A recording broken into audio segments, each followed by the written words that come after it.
That's a terrifying thing to behold, and that's a characteristic of borderline personality disorder, because in that moment they lack the self-control to be able to stop themselves from doing that thing.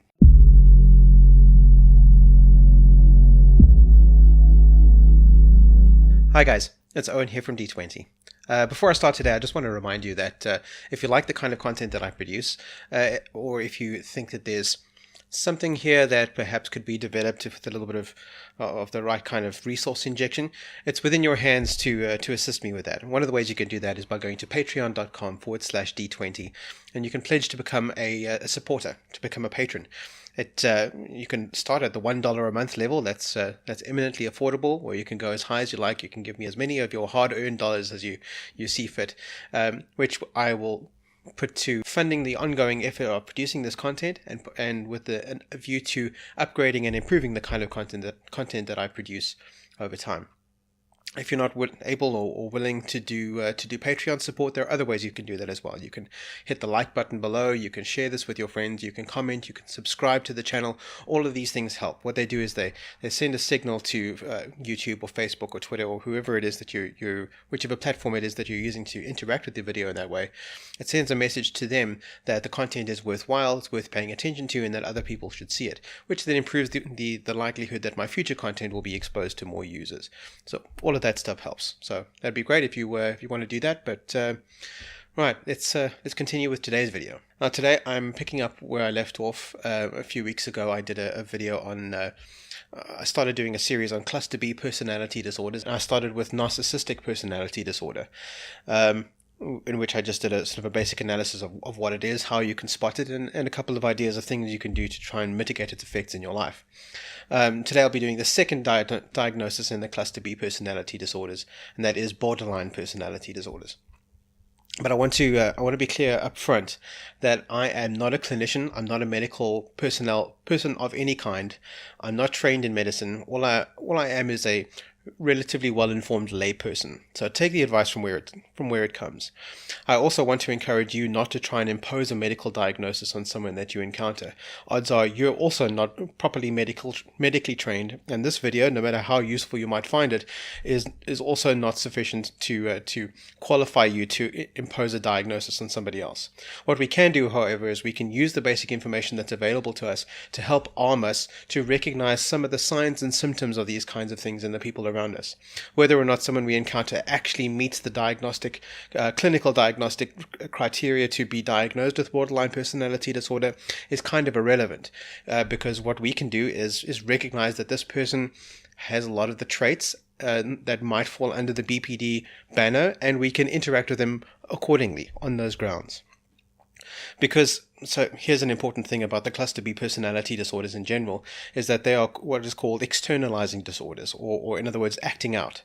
So they're a class of disorders that affect a person's behavior towards other people, which means that although the person who suffers from the condition is obviously the primary victim of the condition, people around that person are secondary victims of the condition, because they're also falling victim to the bad behavior that the condition produces in the sufferer. And that's what I'm trying to help you to either mitigate if you're already in one of these situations, or to try and avoid perhaps in future situations. But this takes us to another important thing that I meant to mention in the previous video and didn't, and that is the notion of stigma surrounding mental illness. Now, I know that there's a common public discourse at the moment around not stigmatizing mental illness, because and I think that's perfectly justified. Is that people who suffer from mental illness, it's not their fault they suffer from it. They're people too. They're also entitled to all of the same things that everybody else is: basic human decency, respect, dignity, all that kind of stuff. I couldn't agree with that kind of thing more. And it's not prejudge somebody as being dangerous or crazy just because they have either a diagnosed or a diagnosable mental illness, any kind of condition like that. It's not fair that we do so. However, I think that there are useful exceptions to that rule, and the cluster B personality disorders might be one of those valid exceptions, because of the way that the condition itself manifests, in that it's not just the person who has the condition that suffers from it, everyone around them does as well, as I mentioned earlier. Which means that although it's not fair to impose a moral judgment on somebody who suffers from mental illness. It perhaps is prudent to take certain precautionary steps to protect ourselves from the potentially negative results that might arise out of associating with somebody who has a condition like this.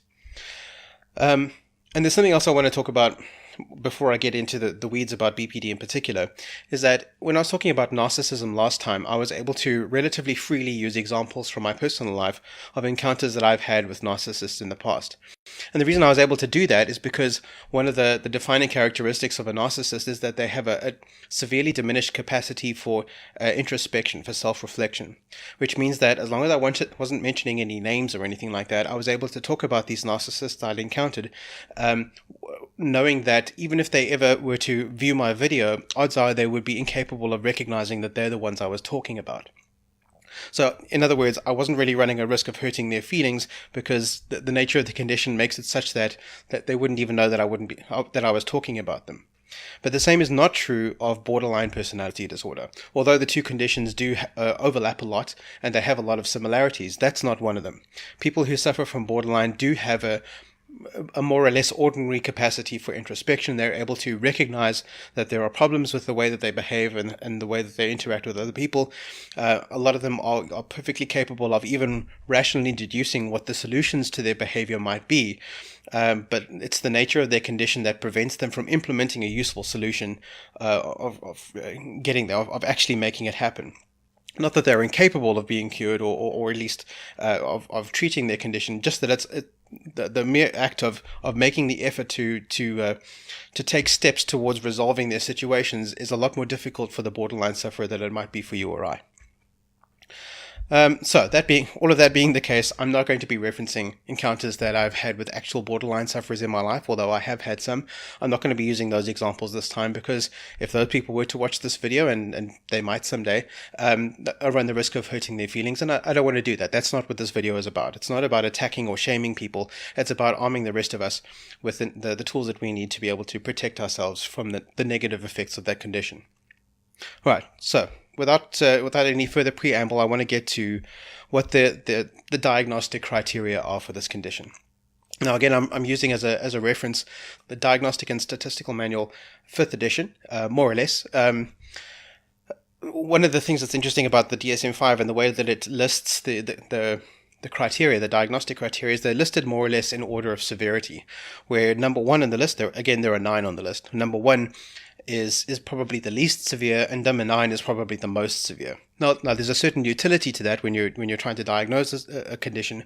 When we're trying to discuss the principles behind it and how the whole thing works, it's not the most logical sequence as it happens, because some of these symptoms can be grouped together in terms of how they logically flow together. They're interrelated in a lot of important ways.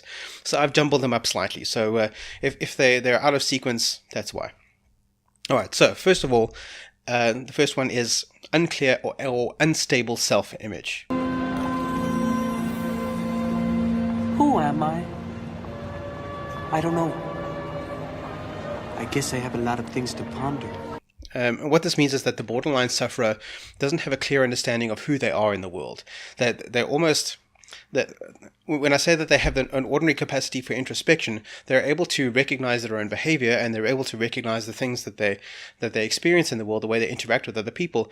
But that doesn't mean that they have a clear picture of who they actually are. They're not able to give you an accurate assessment of their personality, maybe not even of the kinds of things that they like to do or don't like to do. And so you'll often find that a borderline sufferer will radically change from... over time, they'll become engaged or disengaged from certain subcultures or areas of interest of different kinds of people, hobbies, jobs. All of these kinds of things will fluctuate wildly because the borderline sufferer struggles to get a handle on what it is that they actually are like. And linked to this is the second criterion, which is chronic feelings of emptiness. Because they lack that clear perception of who they are, they have this kind of a feeling of lack, this void inside their person. And that's kind of an issue because it leads them to, firstly, it affects their relationships with other people. because they don't have this clear sense of self and this center of being. They don't have that solid grounding, that anchor point from which to interact with other people. But it also leads them to making bad choices about their lives, because they feel less inclined to process the personal consequences of those actions in terms of how it affects themselves. But we'll get to those kinds of things. The third one is fear of abandonment. Now, this is key when you're interacting with a borderline person, especially if you've allowed yourself to become, to some extent, emotionally entangled with a borderline. So what this means in practical terms is, if you're emotionally entangled with a borderline person, if you are likely to go away for any significant period of time, and that's talking, we're not just talking about leaving forever, immigrating or something like that. I mean, if you're friends with a borderline person and you go away on holiday for a week, that act is perceived, or can be perceived by the borderline sufferer, as an abandonment, like you're leaving them behind and they're alone in the world, even though they might have plenty of other friends and family and other relationships to keep them company in the meantime, like most people do. That still doesn't prevent them from it, by perceiving your leaving as being some kind of a betrayal.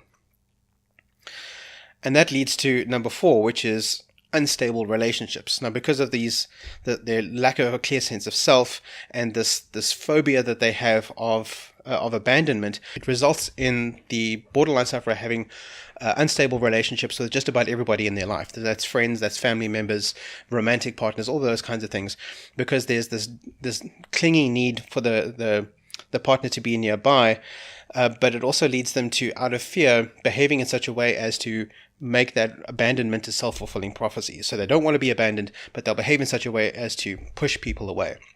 And this manifests in a behavioral dichotomy called ideation and devaluation. So one minute, the borderline sufferer might think that you're the greatest, best thing in the world, and they'll worship the ground that you walk on. And the next minute, whether or not you've actually done anything to trigger this or to deserve it, you are then the worst thing imaginable, and they hate you, and there's nothing that they can do to you that you don't deserve. And you can imagine how this would lead to unstable relationships. But it also, because of this black and white ideation versus devaluation dichotomy, it leads into the 5th one, which is impulsive destructive behaviors. They have this overwhelming emotion that leads to cloudy judgment, and they don't have a clear sense of self, so they'll make decisions in the moment to indulge in substance abuse, driving fast, perhaps irresponsible sexual activity, that kind of thing, because they're not weighing up the consequences in a normal, rational way in the heat of the moment when they're having one of these emotional outbursts. For example, here's a situation: if you're in a relationship with a borderline person, they might become upset with you over something that you've done, or maybe over something that you haven't done, and then you're now the worst person ever, so now you need to be punished, which means that the borderline person will then drive recklessly, get drunk, take drugs, and go have sex with your best friend to punish you, because there's nothing that they can do that you don't deserve. And then the next day, you're the best thing in the world again, because they've forgotten about how they felt the night before. So this manifests in the 6th one, which is self-harm. One of the manipulation tactics that a borderline sufferer might use is to threaten to hurt themselves, or to actually hurt themselves, so as to manipulate you into doing the things that they want you to do. As you can imagine, this can be a very effective means of getting you to do what they want. And this is one of the most destructive things that the aspects of borderline personality disorder. If you allow yourself to become too emotionally entangled with a borderline sufferer, it's this kind of manipulation, this emotional blackmail through self-harm or threats of self-harm that drives a lot of people over the edge. When I say people, I don't mean the borderline sufferers themselves. I mean the people around them, their friends, family, and loved ones. Also, with this lack of sense of self comes number 7, extreme emotional swings, and which goes together with the 8th one, which is explosive anger. So the borderline sufferer is prone to these extreme variations of emotion. One minute they're fine, the next minute they're crying on the floor, but the explosive anger is the trick there, because they'll inappropriately express anger through these extreme emotional swings, but anger is the emotion that they'll default to more often than just sadness or depression. Although depression is common with borderline personality disorder, it's that explosive rage that's a problem. I mean, you've probably encountered a 2-year-old having a temper tantrum, and it's kind of annoying.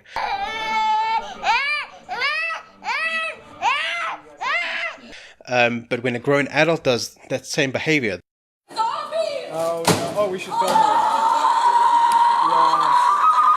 That's a terrifying thing to behold, and that's a characteristic of borderline personality disorder, because in that moment they lack the self-control to be able to stop themselves from doing that thing.